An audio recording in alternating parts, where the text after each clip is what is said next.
अरुण सिंह एक मंझे हुए राजनीतिज्ञ हैं, ये हम सब जानते हैं। लेखाकार हैं, ये हम सब जानते हैं।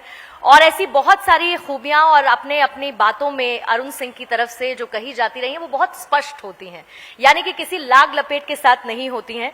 तो आइए इस चर्चा की शुरुआत अरुण सिंह जी के साथ करते हैं। एक बार जोरदार तालियां अरुण सिंह जी के लिए जो हमारे बीच इस वक्त मौजूद हैं। और क्योंकि हम विजन ऑफ न्यू इंडिया की बात कर रहे हैं तो सबसे पहले अरुण सिंह जी, इसी विजन ऑफ न्यू इंडिया की हम शुरुआत करते हैं, क्योंकि 9 साल मोदी सरकार के पूरे हुए, बड़ा जश्न हुआ, एकदम माहौल देखने को मिला।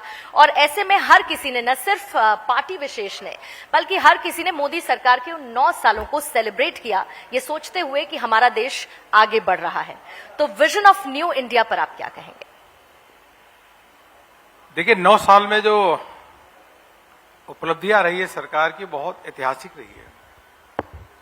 और अगला जो 25 वर्ष है वो अमृतकाल का वर्ष होगा।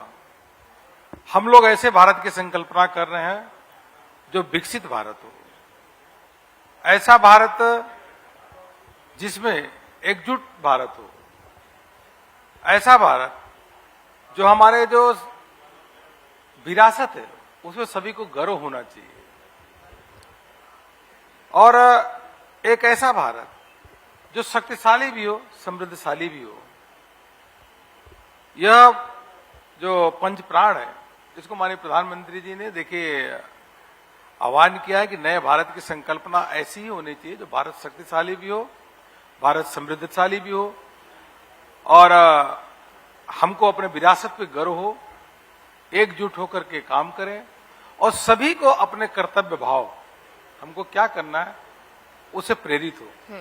इस भारत की संकल्पना को लेकर के नए विजन को हम प्राप्त करेंगे। नए भारत के जो विजन है उसको प्राप्त करने के लिए आगे बढ़ रहे हैं जी।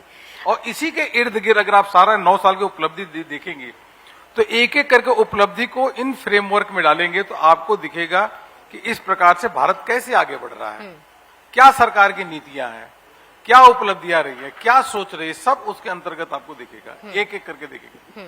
लेकिन क्या ये जो विजन ऑफ न्यू इंडिया है, इसको हम 2047 के लिहाज से देखें? हमने देखा कि बीते 9 सालों में ऐसी बहुत सारे इनिशिएटिव्स प्रधानमंत्री नरेंद्र मोदी की तरफ से लिए गए जिनके बारे में शायद किसी ने कभी सोचा भी नहीं था। तो ऐसा क्या आगे 2047 तक हम सोचे कि भारत विकसित हो, एक डेवलप्ड नेशन के तौर पर हम खड़े हों, हम इकोनॉमी के लिहाज से बहुत स्ट्रांग पोजीशन में खड़े हों, हम ये देखें कि जिसको हम सुपर पावर कहते आए हैं, चाहे वो अमेरिका हो या बाकी विदेशी कंट्रीज हो, वहां पर हम अपने आप को कैसे देखें उस लेवल तक? देखिए, सरकार के सोच का नजरिया देखेंगे तो वो नजरिया पूरी तरीके से बदला है। आज जिस स्केल और स्पीड के साथ हम काम कर रहे हैं उस पर अगर गर्व करेंगे तो जरूर आपको लगेगा कि नए भारत के संकल्प जो है उसके लक्ष्य के प्राप्ति के लिए और हम बढ़ रहे हैं। कोई कल्पना कर सकता था कि 10 लाख करोड़ रुपए इंफ्रास्ट्रक्चर में खर्च करना, 10 लाख करोड़ रुपए यूपीए के समय थे 2.5 लाख करोड़ रुपए का इंफ्रास्ट्रक्चर पे खर्च होता था। कल्पना करें कि 12 किलोमीटर नेशनल हाईवे से 37 किलोमीटर नेशनल हाईवे का बनना, देश की आजादी के बाद जितने एयरपोर्ट बने 74, इन 9 सालों में उनकी संख्या 148 हो गई, 111 जलमार्ग हो गए, और 400 वंदे भारत ट्रेन चलाने पर लक्ष्य है। बहुत सारी वंदे भारत ट्रेन चल चुकी है। तो स्केल और स्पीड वह दोनों सरकार के माध्यम से बढ़ी है। आज मोबाइल पहले इंपोर्ट करते थे, आज एक्सपोर्टर हैं। सौर ऊर्जा के क्षेत्र में 24 टाइम्स वृद्धि हुई है। तो जिस हिसाब से स्केल बढ़ा है काम का, डिफेंस के क्षेत्र में 9 गुना एक्सपोर्ट बढ़ा है। एक एक करके देखेंगे तो आपको लगेगा कि हम बहुत तेजी से आगे बढ़ रहे हैं और सरकार के सोचने का नजरिया बदला है। जब आप यह नए भारत के संकल्प को इसके माध्यम से पूरा करेंगे जी। और इसी का नतीजा है कि भारत आज विश्व की 5वीं अर्थव्यवस्था है। मॉर्गन स्टैनली भी और चाहे द इकोनॉमिस्ट है, सारे मैगजीन जो बाहर के भी मैगजीन है वो भी भारत की प्रशंसा कर रहे हैं, भारत की नीतियों की प्रशंसा कर रहे हैं और यह कह रहे हैं कि भारत पूरे विश्व का एक चमकता हुआ सितारा है। जब आपने इसी सोच की बात की अरुण जी, तो मेरे जहन में ख्याल आया प्रधानमंत्री मोदी के उन तमाम इनिशिएटिव्स की जिसमें वो मेक इन इंडिया की बात करते हैं, जिसमें वो स्किल इंडिया की बात करते हैं। क्योंकि इसमें दो राय कहीं से कहीं तक नहीं है कि हमारे पास वैसे लोग नहीं है जिनकी बुद्धि क्षमता बहुत अच्छी है, बस उनको निखारने के लिए एक जरिया चाहिए। तो ऐसे में वो स्किल इंडिया और मेक इन इंडिया, ताकि हम आत्मनिर्भर बन सके, जिसकी झलक हमने बीते कई सालों में देखी है कि किस तरीके से हम आत्मनिर्भरता की तरफ बढ़ रहे हैं, वो और कितनी मजबूत होती हुई नजर आएगी, और क्या उस पर अभी भी आपको लगता है लगातार प्रयासरत रहने की जरूरत है और काम करने की जरूरत है?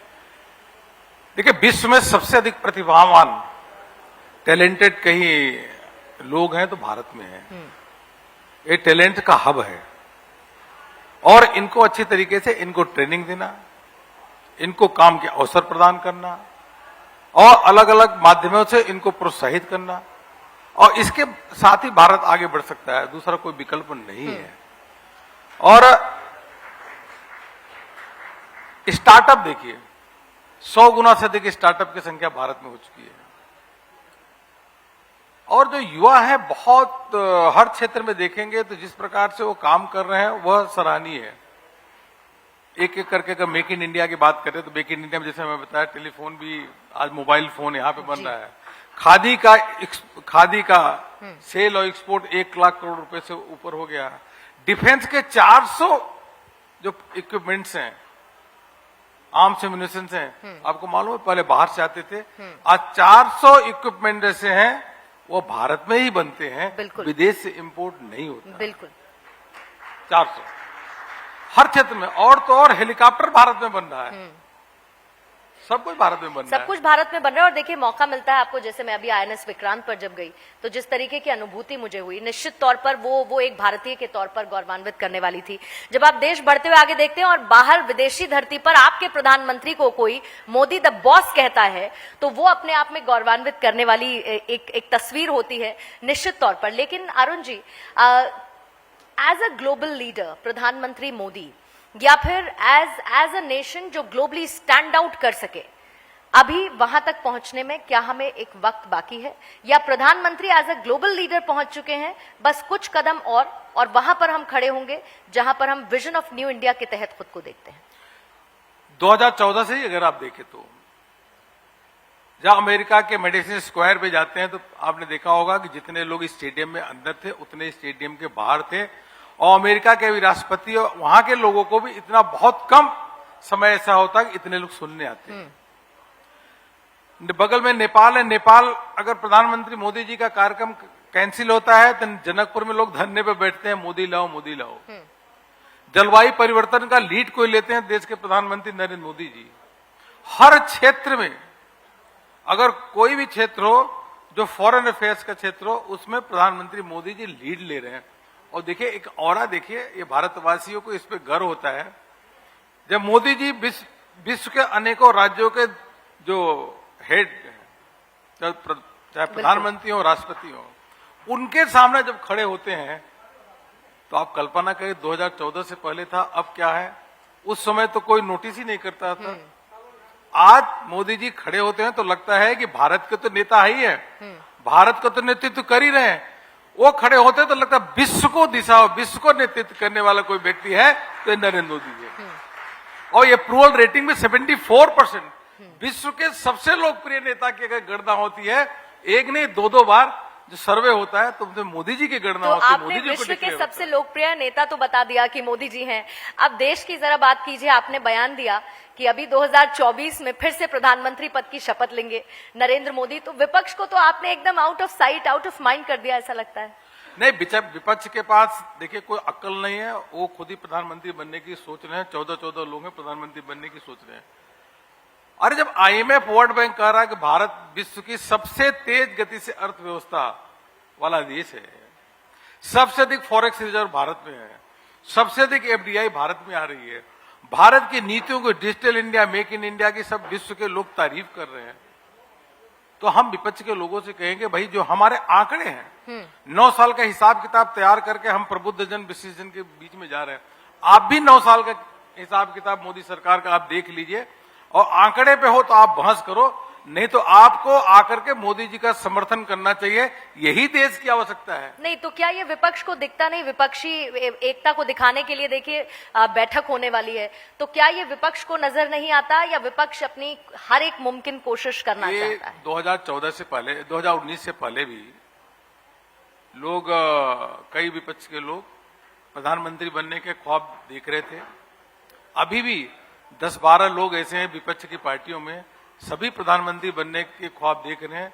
लेकिन ये पहले भी इनका मुंगेरी लाल का हसीन सपना था, अब भी मुंगेरी लाल का हसीन सपना ही रहेगा, कभी पूरा होने वाला नहीं है। लेकिन अरुण जी, जब जब देखिए चुनाव की चर्चा होती है तो फिर कर्नाटक और हिमाचल जरूर आता है।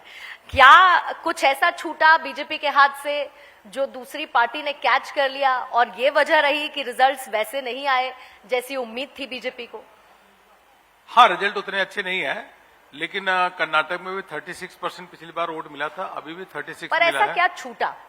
कुछ न कुछ रह जाता है। देखिए क्या है कि जब आप सरकार में रहते हैं तो विपक्ष के पास जो होता है, बहुत सारे झूठे वादे देने का एक स्कोप होता है। तो उन्होंने कुछ ऐसे वादे किया, 5 गारंटी कार्ड का देने का वादा किया, जिसमें 50,000 करोड़ रुपए का बजट आता है, जो सरकार के पास है नहीं। तो 2-4% जनता से भ्रमित हो जाती है, तो कुछ कमी रह गई। तो आप कहते हैं कि विपक्ष ने झूठे वादे किए और उन झूठे वादों पर जनता ने यकीन किया? अरे झूठे वादे तो विपक्ष का स्वभाव ही है। आप बताएं कि राजस्थान में पिछले चुनाव में यह कह के आए थे कि 10 दिन के अंदर किसान का कर्जा माफ करेंगे, आज तक संपूर्ण किसान का कर्जा माफ नहीं हुआ। राहुल जी राजस्थान के जाकर के मंच से बोल के आए थे, युवाओं को 3,500 रुपए का भत्ता देंगे हर महीने, आज तक भत्ता नहीं दिया।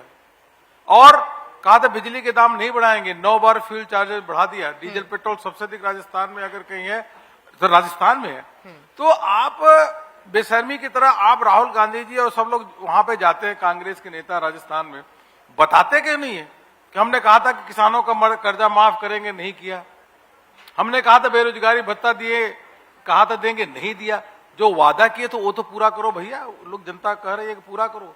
कांग्रेस का स्वभाव ही है झूठे वादे करना और उसके बाद सत्य में आना, यह है। भारतीय जनता पार्टी का मानना यह है, जो कहा है वो करो, और जो नहीं कहा उसको भी जाकर के करो, अधिक करो। यह भारतीय जनता पार्टी का यह मानना भी है, इसी काम के आधार पर हम करते हैं। बिल्कुल, चर्चा को भी समाप्त करेंगे। एक अंतिम सवाल जरूर आपसे पूछूंगी, और इसी बीच में महेंद्र नाथ पांडे जी हमारे बीच आ चुके हैं।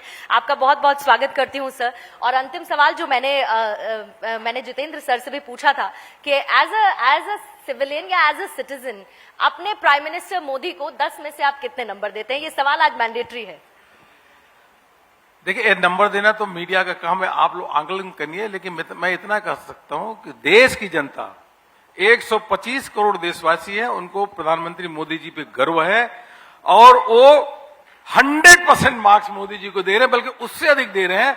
मैं इतना ही कहूंगा कि राजस्थान में अभी प्रधानमंत्री मोदी जी का एक कार्यक्रम हुआ अजमेर में, तो एक बुजुर्ग व्यक्ति से पूछ रहे थे कि बताओ आपकी क्या राय है, तो कह रहे मोदी आए हैं, बहुत अच्छा लग रहा है, और 100 साल बाद देख लेना मोदी को देवता के रूप में पूजेंगे, या जनता करे कि देवता के रूप में पूजेंगे। यह मैं आपको बता रहा हूं। बहुत बहुत शुक्रिया अरुण जी आपका इस चर्चा में शामिल होने के लिए, और धन्यवाद।